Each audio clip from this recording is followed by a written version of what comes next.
Hey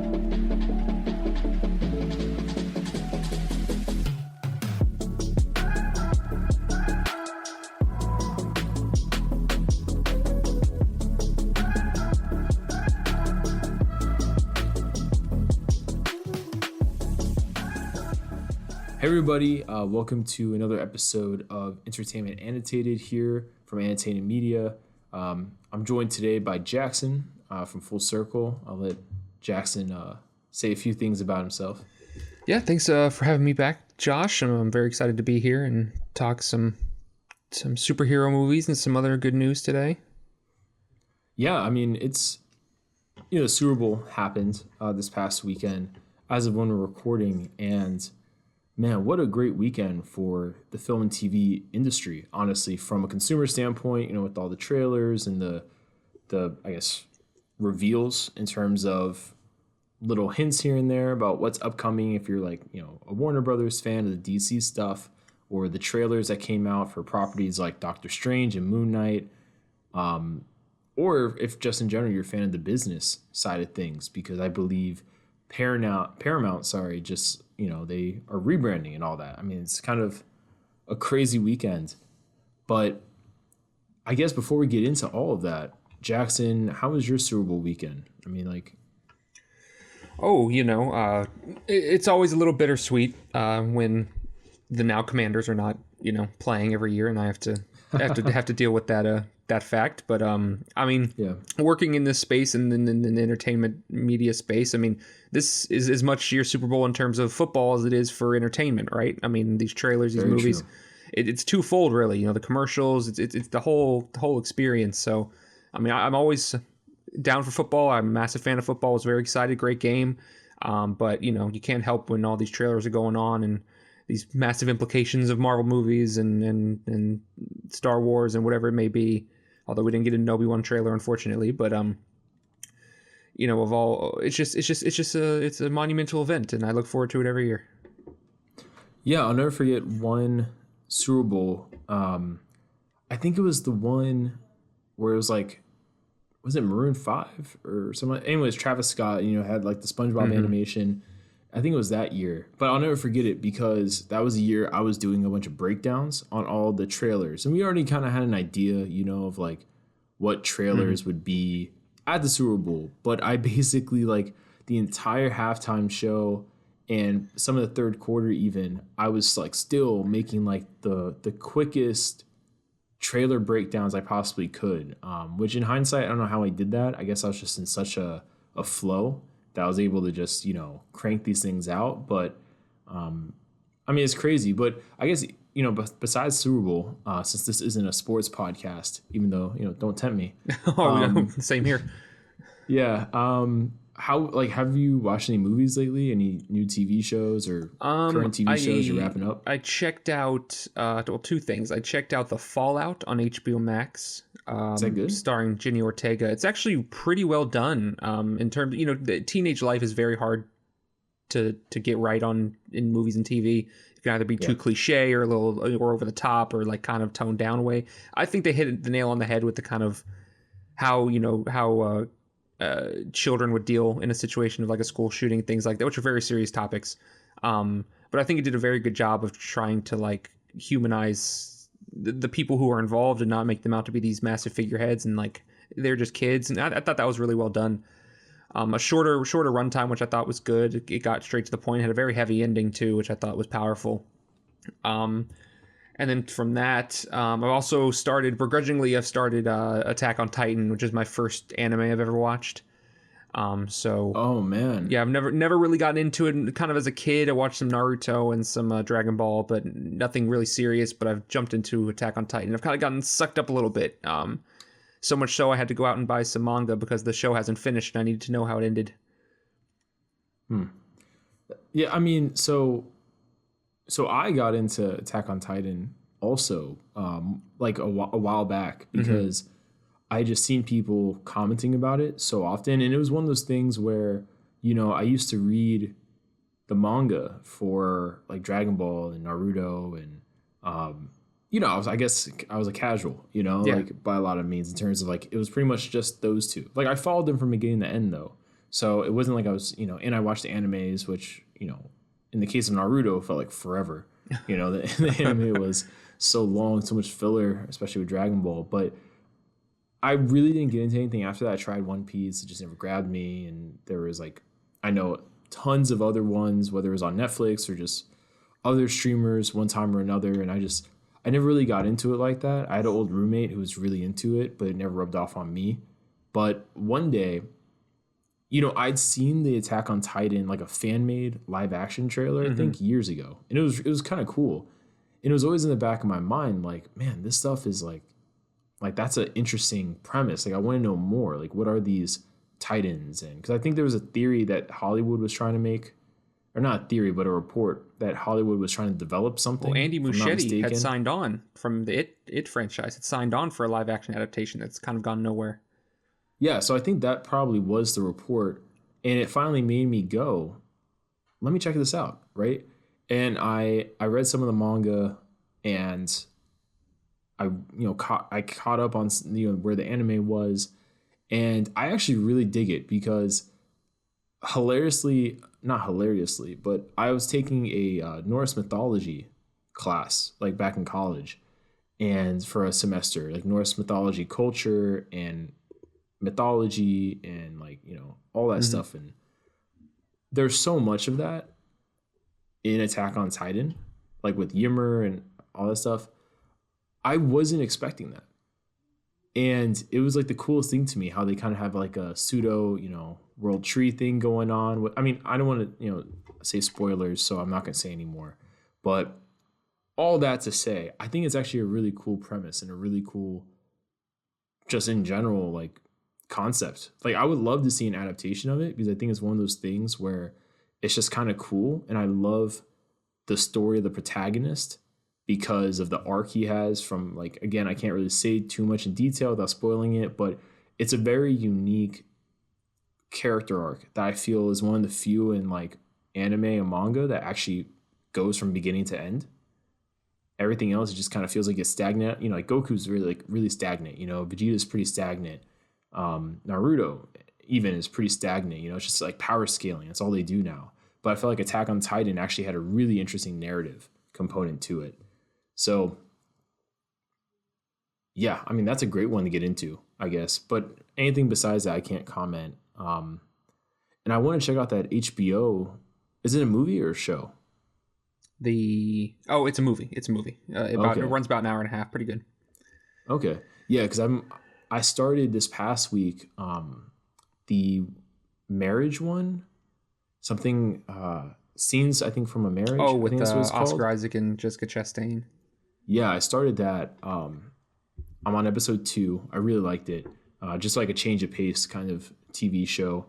And I also watched before the Super Bowl, just to kill time.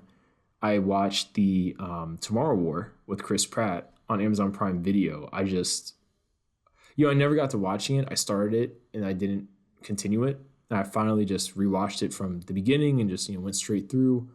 And I thought the aliens were pretty cool. I just think I told you this before. I keep between this movie and A Quiet Place, like the aliens that they're now like doing in a lot of these movies like this, I can't help but feel like they're basically like the directors, the writers ask themselves, man, if I could do a xenomorph without doing a xenomorph, what would I do?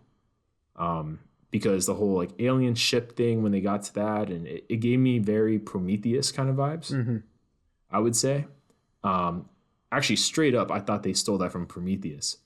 And then even with like A Quiet Place 2, like when they kind of, or not A Quiet Place 2, but I think one of the writers for A Quiet Place at one point threw around the idea that potentially they were, created basically as a bioweapon to, clear out planets.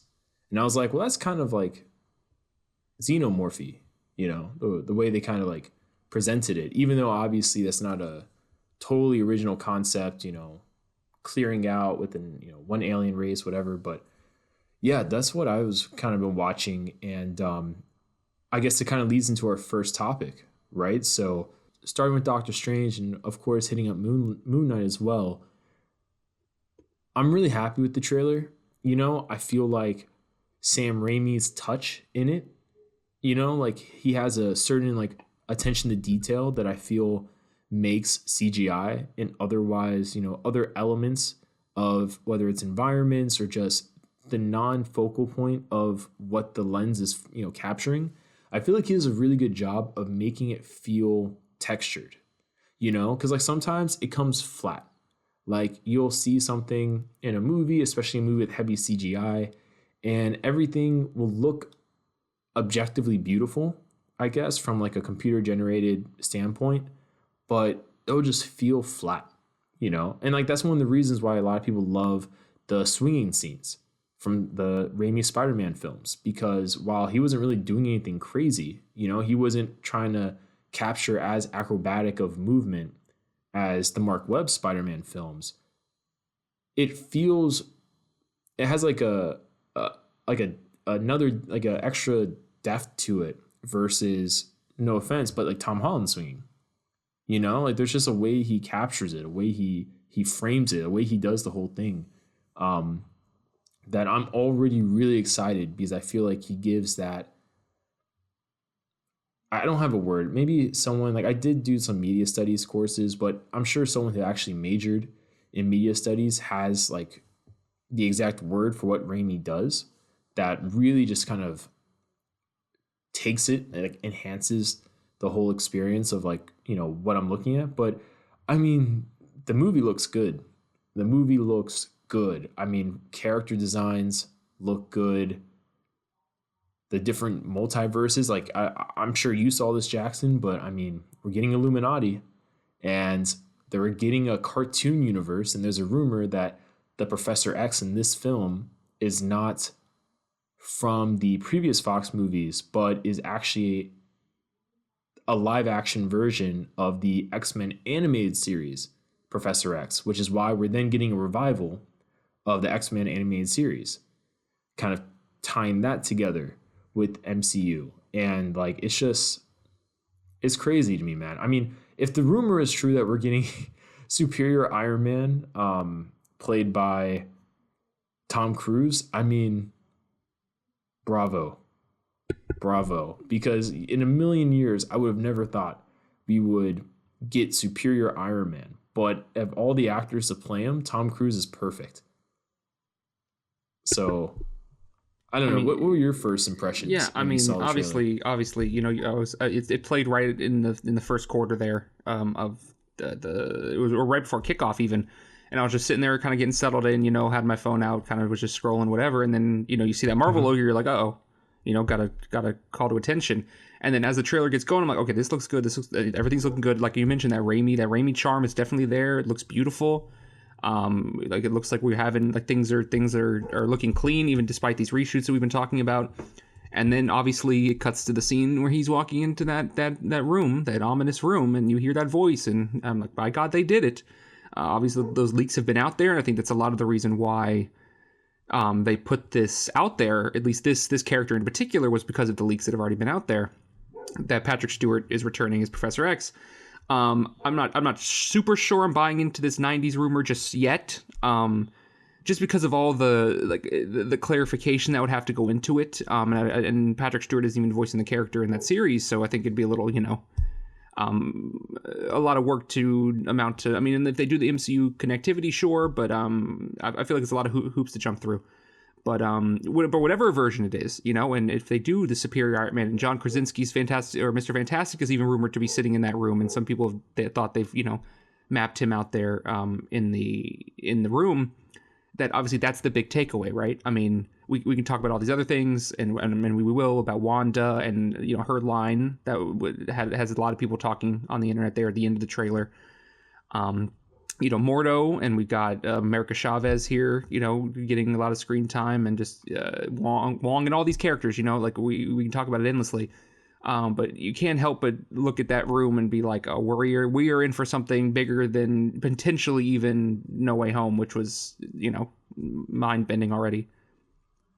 Yeah, you know, the thing that actually caught my attention in the trailer before anything else, and I had to pause it and then rewatch Infinity War to kind of confirm my suspicions, is you know, in the like really like I don't know if it's before the Marvel logo and stuff comes on, but really early in the trailer, we see like some interdimensional creature has America Chavez.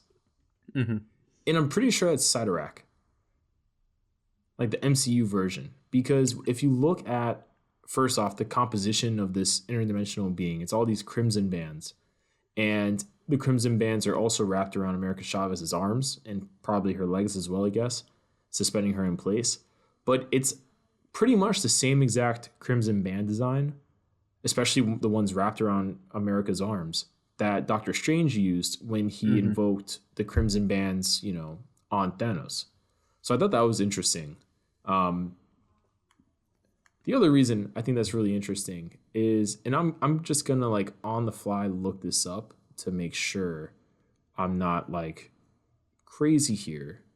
Yeah, so the reason I also find it interesting is because I'm pretty sure that's the same like demonic interdimensional creature that powers the Juggernaut in Marvel Comics. Mm-hmm. So I wonder if that's gonna ever like tie together, you know, since they're I guess kind of showing the interdimensional being of Cyttorak.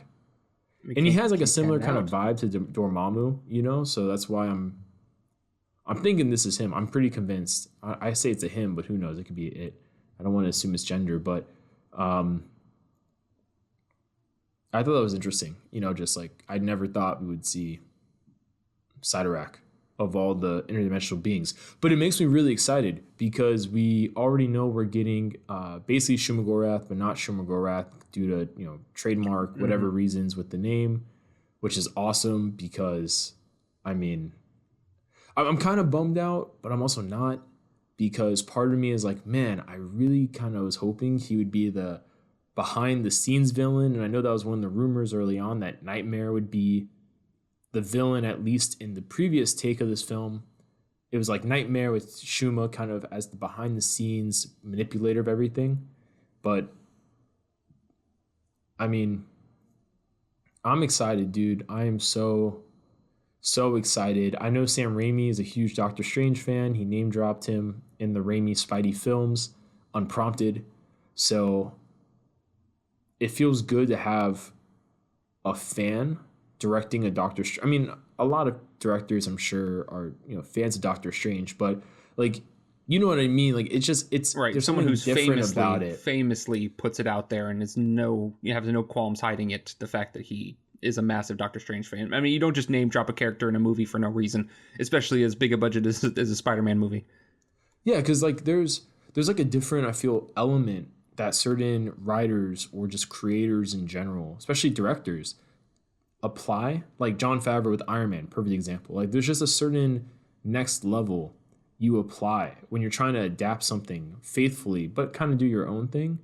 Versus if you go to like the Bryan Singer X-Men movies, like they really tried taking a lot of, when you look back at it, interesting aspects of the X-Men out and just kind of make it a more generic, quote unquote generic, like sci-fi film versus really embracing, you know, like the roots of X-Men and what they're about and all that. So it's just cool to see a director that can balance both pretty perfectly, and especially in the age of the MCU and comic book movies being as popular as they are. Like, dude, I don't really think in 10 years ago we would have ever gotten Illuminati in a Marvel film. Like the amount of buildup and the amount of just like faith in your audience to go along with it, to get the Illuminati is kind and a multiversal one at that, which is not something they usually do in the comics, at least. Like, you know, maybe the straight adaptation of the, you know, a lot of the powerful characters we'd already seen is one thing, but they're now pulling people from the multiverse at large. It's even a bigger ask to have people buy into this kind of thing. Yeah, and this is one of those moments where I'm really interested. I know there's tons of rumors about, you know, will Reed Richards, you know, Mr. Fantastic be a part of this Illuminati, and will that be whether I'm sure it's not gonna be Miles Teller, but like will it be the one from the earlier Fantastic Four films, like the one with Chris Evans was Human Torch, or will this be John Krasinski, you know, just to appeal some fan casting stuff? But at the same time, it gives them the flexibility with the multiverse that doesn't mean John Krasinski or whoever this actor is the actual upcoming MCU Fantastic Four actor, like there's that element, and there's also rumors that they're going to get the actor that played Black Bolt in the Inhumans TV show to reappear, since Black Bolt's usually in the Illuminati, and I think that'd be interesting, honestly. If you well, he wouldn't have to talk, right? So you know, a lot of people kind of ding that guy on his performance, and but I mean, I'm sure that's a lot to blame of the show itself and the writers and all that stuff. Yeah. So I mean, I always thought he was good. Anson Mount's a good actor. He's a very good actor. He's been in Star Trek. He's been in a lot of things. He's a very good actor. That show was not his fault. I don't blame him. And if they don't plan to use the Inhumans like they did previously, which is a lot of the rumors going along with Ms. Marvel, then yeah, why not? Who cares who plays Black Bolt? You know what I mean? Well, that's what I think is interesting. Like, I think, I know a lot of people are assuming with the whole Professor X thing that, you know, the Doctor Strange film is going to do a reverse House of M, and it's going to merge these different universes, and it's going to merge the Fox universe with the MCU and all that. And, you know, honestly, by doing the Illuminati like this, I hope it's actually a way of them saying we're not going to merge the universes like this. I agree. And I hope what they kind of instead just do is, you know, like we could have the Inhumans, right, from a universe that only has Inhumans, not mutants and Inhumans, but you have Black Bolt from that universe, be a part of the Illuminati. You have Professor X from a universe with only mutants as a part of the Illuminati. You know, you have, I guess, Superior Iron Man from his universe, where I guess if the Ultron program worked out, whatever, he's a part of the Illuminati. Like, I think it's interesting to have it still kind of separate, because, like, truth be told, they don't even know how to do this in the comics correctly, and they've been doing this for decades in terms of balancing regular superhumans, mutants, Inhumans, all the other things in between. Like, they still have trouble with that in terms of balancing the storylines, balancing, you know, what villain is world ending and crossover events and who appears and what. Like, I think if the MCU can keep that stuff out of their main universe, that's probably for the best, just to prevent it from getting convoluted in the same way. Not saying I wouldn't want to see X-Men working with the Avengers and all that, but I just really don't know how you balance that with, first off, the sheer amount of characters. You'd have to, you know, balance that being like a 3-hour movie, but at the same time, you know, save that for Secret Wars, man. That's what I think. Save that kind of crossover for Secret Wars, and then, you know what? Do what you want to do after that. But that's just my personal opinion. I think this is a soft launch kind of thing, right? Where, yeah, you know, the Tobey Maguire, Andrew Garfield was one thing, right? That was kind of like, oh, we're nodding to the fact that these guys exist. Now let's pull the fact that they exist and they're operating within the larger multiverse, and the implications of what they're doing affect our Doctor Strange, right? Which is another just slight step towards something like Secret Wars, which is just, you know, mind-boggling, just fun, just everyone at the same time kind of thing. So you have to gradually do these things. And I think they're taking the right steps here. Now, I agree with you. The only thing I kind of think about is, you know, I know they were saying What If might connect to this, and I don't really get the sense that the Doctor Strange, like the quote-unquote evil Doctor Strange we see in the trailer, I don't get the sense that he's the same Doctor Strange, the Supreme Strange.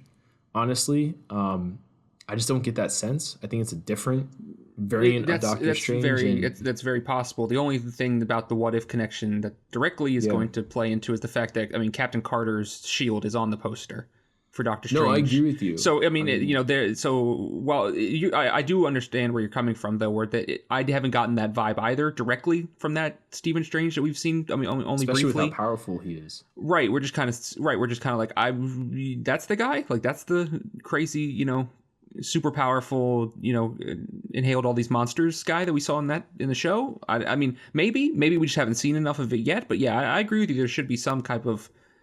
Maybe that's not what we're seeing here, you know. And then we also have the Defender Strange, who we haven't yet to see, who may be a whole nother different version of him. So, you know, they're obviously playing on that larger multiverse thing. So, yeah, and I like how they kind of showed, but like they kind of played coy with it, like a different version of Captain Marvel. But I guess it's if Maria Rambeau was a test pilot instead of Carol Danvers, so she became powered up and Captain Marvel. Which is a great nod, because she was Captain Marvel at one point, but obviously she's in the comics, yeah. dead in the main line MCU, and Monica's gonna end up taking that second role there. I agree, and that kind of makes me think that would have been an interesting what if to see that instead of maybe like the Party Thor or something like that. Well, and hey, with this movie coming out, who knows if we get a multiversal version of even deeper things in a what if, like a Professor X and an exploration of that X-Men universe in a what if episode. Like, who's to say that can't happen? True. That's very true. And it's entirely possible that this Illuminati gets, based on what we're seeing in the trailer, right? We see Wanda fighting Maria Rambeau, presumably. Therefore, you can make the logical conclusion that Wanda is going to fight members of the Illuminati. It's entirely possible that this Illuminati is going to be destroyed in this film, and we'll get a new one kind of more in line with like I don't think Captain Carter is a part of this Illuminati, right? So it's like if they're doing the more comic traditional one where it's like Black Bolt, Professor X, maybe Mr. Fantastic, Iron Man, all that stuff, it's very possible that they all get wiped off the board and we get a brand new, maybe they don't call them Illuminati, but we get a brand new multiverse kind of group that's maybe led by Supreme Strange and Captain Carter, which is more kind of continuing off of What If. That's very possible. And who's to say there's only one Illuminati, right? It's a multiverse. I mean, you're right. You could have this could inspire Strange to form his own on our Earth, right? And then obviously the bigger, grander scheme of things. Who knows? I mean, the possibilities are legitimately endless with the way they're doing things. That's true. And the one thing I will say, and I'm really curious about your thoughts on it. I'm actually a little surprised that they're kind of seemingly showing their hand early with Wanda being like the villain. I thought they were gonna maybe hold that card back more. I think this is where the disconnect between people has been made a little bit.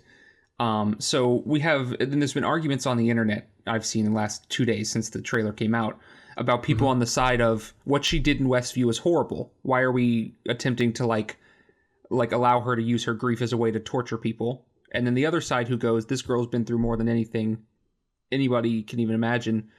Why is she, and she doesn't, she's not able to live the same life that these other heroes are for doing the same thing. What I think Marvel is telling us here is that it's somewhere in the middle, right? I think they want you to feel like, well, there's some slight basis behind what she's doing, but when she goes off on her own, which she inevitably will, we're supposed to see her as an antagonist, right? She kind of left that point where she was a damaged hero to now being something else. She's this omnipotent being, right? This Nexus being, as Agatha Harkness referred to her as. She's on a different playing field, and I don't think it's as easy as, oh yeah, she's just one of the old Avengers. Like, I don't think that's exactly what's going on here. So I mean, I'm curious about it because I know they said originally on the timeline, WandaVision was right before Doctor Strange, in the Multiverse of Madness. And the original rumors were that Wanda would be a student of Strange. After, like Strange would appear at the end of WandaVision, help, which was going to happen. Wrap up everything. That was confirmed, but outside, but because of COVID. Yeah, he would help wrap up everything. Yeah, and then all the pushbacks, and then they've changed the story more, and now it is what it is. So I'm actually kind of curious. Like, I'd love to hear maybe down the line in the future when they can talk about it.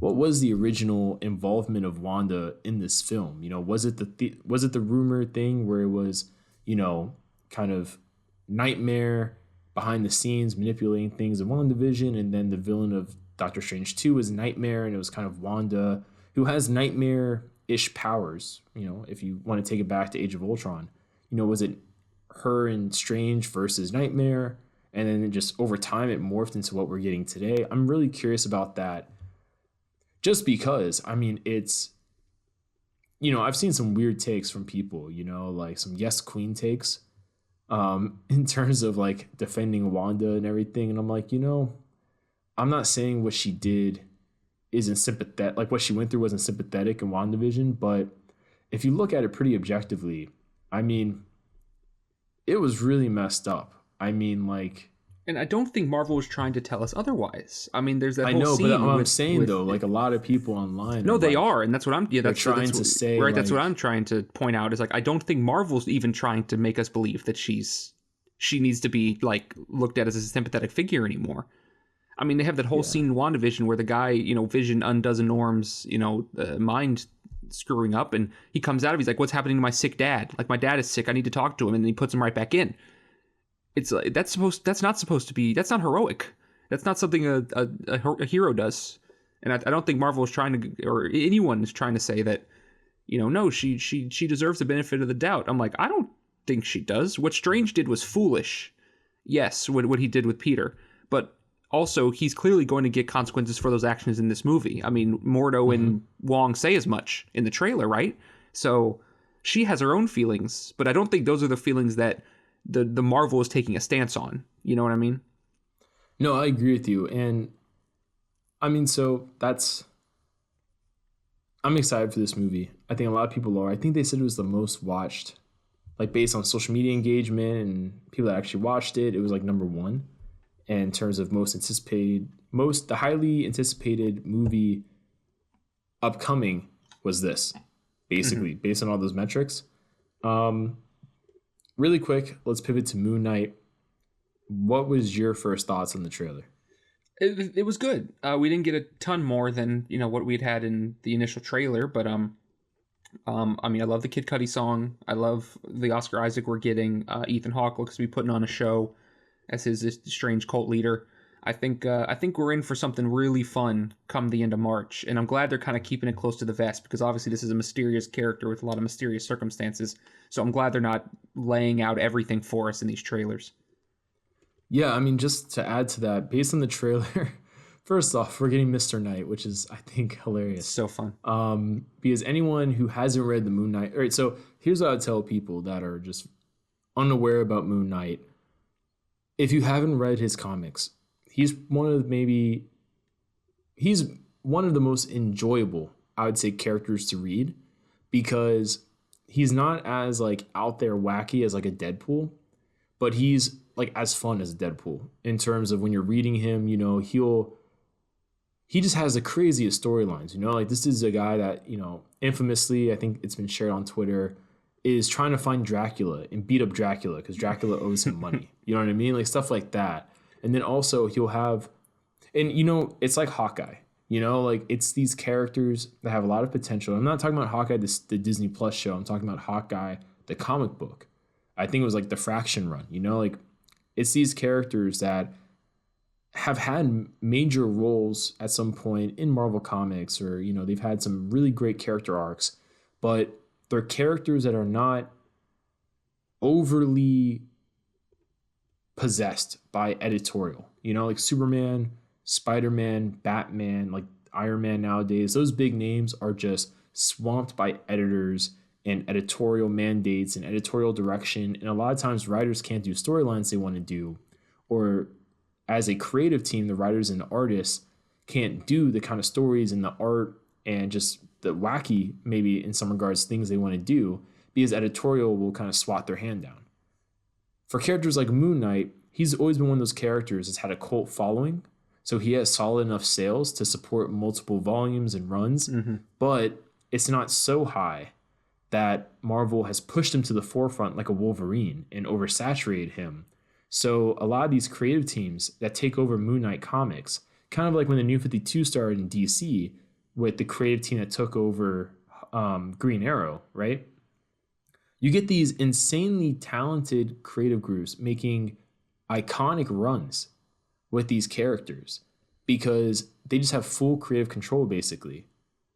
And you end up getting what some people consider some of the best contemporary adaptations of these long-standing characters. Now, with Hawkeye, it was the Fraction run. With Green Arrow, it was the New 52 run when they rebooted all that. And I know they adapted some of that in the later seasons of Arrow, which got good responses. With Moon Knight, he's always kind of been that character. But most recently, I would say the Mr. Knight stuff from a few years ago was a perfect example of that, you know, of what I was kind of rambling about. And it just makes me so happy because I really do think, obviously, Oscar Isaac is just an amazing actor. We all know it. Everyone loves Oscar Isaac. I've never heard anyone say like anything bad about him as an actor or even as a person.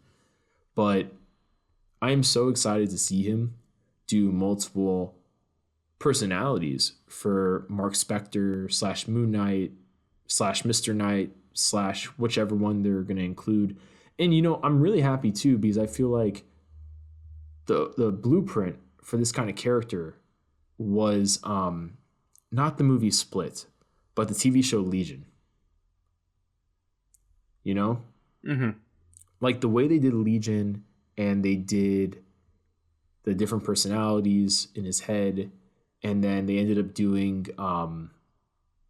the villain. What was the villain's name again? So there's the M, I think. Ooh. X-Men villain. Yeah, I know, because I can see him in my head. I can't remember the name. I think they had an Egyptian actor play him. I should have never brought him up if I didn't know the name, so I apologize. But basically, I mean, like, I kind of am curious. The Shadow King. Yes, Shadow King. Why do I think it was an M? Anyways, sorry about that. For those listening, I just utterly confused you probably. But that show, basically, it's a great show. I know it's on Hulu. If anyone has Hulu, you can watch it under their FX or FXX section. But that's a great way of doing a character like this with multiple personalities and, you know, all that. But I'm just like really excited for this because I feel basically Kevin Feige got Oscar Isaac and Ethan Hawke, right? Two very probably in-demand actors, you know, actors that don't have to do comic book movies, especially Oscar Isaac after his experience with the, you know, the X-Men films. They got them to do Moon Knight of all characters. And I feel like they basically said, look, here's your budget, go wild. And I'm really excited because, I mean, they have the, what is it, Crescent Moon cape thing going on. They have the different, you know, Mr. Knight and the different personalities. They have what looks like Moon Knight beating up Anubis. I think that's what it looked like. I mean, it's just crazy. It's crazy. It is. I mean, just like we were talking about earlier. I mean, 10 years ago, who would have thought, you know, all the stuff in Doctor Strange? Who would have thought we'd be watching a Moon Knight TV show? You know what I mean? And a high budgeted one starring a major Hollywood actor, not some, you know, crap one thrown together on ABC or something. You know what I mean? I mean, we're living in the golden age. Yeah, no, exactly. And I think the confirmed personalities thus far, it's Mark Spector, which is, I think, his original personality, and he's a more timid, kind of, you know, scared guy. And I think that's who they've shown a lot of in the trailer because he has, like, no idea what's going on. Then there's... Oh, no, actually, that's not true. That's Steven. They're Steven Grant. Mark is the mercenary, is the badass mercenary who he flips to. Yeah, you're right. It's Steven Grant, the mild-mannered gift shop employee suffering from blackouts and memories of another life, who's also British. But I think Oscar Isaac made a joke that he thinks he's British, so that's why he's doing like that kind of weird British accent. Like that's would be interesting if he flips to Mark Spector and he starts talking like Oscar Isaac, which would be exactly that's what I'm expecting. And Mark Spector is they describe him as an action hero who jumps off basically a mercenary. He's a mercenary. And then there's Mr. Knight, who's like a more upscale, you know, sophisticated personality, if you will. And I think, God, what is the main personality? Is it Mark Spector? I thought he had like another. I thought it was, but I'm not as well versed as. Oh, I'm thinking of Jake Lockley. Jake Lockley is another alter ego that I think was like a boxer or something like that. Anyways, it's not important because the show's not out yet. We'll figure this out. Anyways, it's not worth theorizing too deeply now. But I just think it's really cool that we're getting this. I also think it's really cool because we're getting another, you know, interdimensional kind of godly being with Khonshu, the moon god.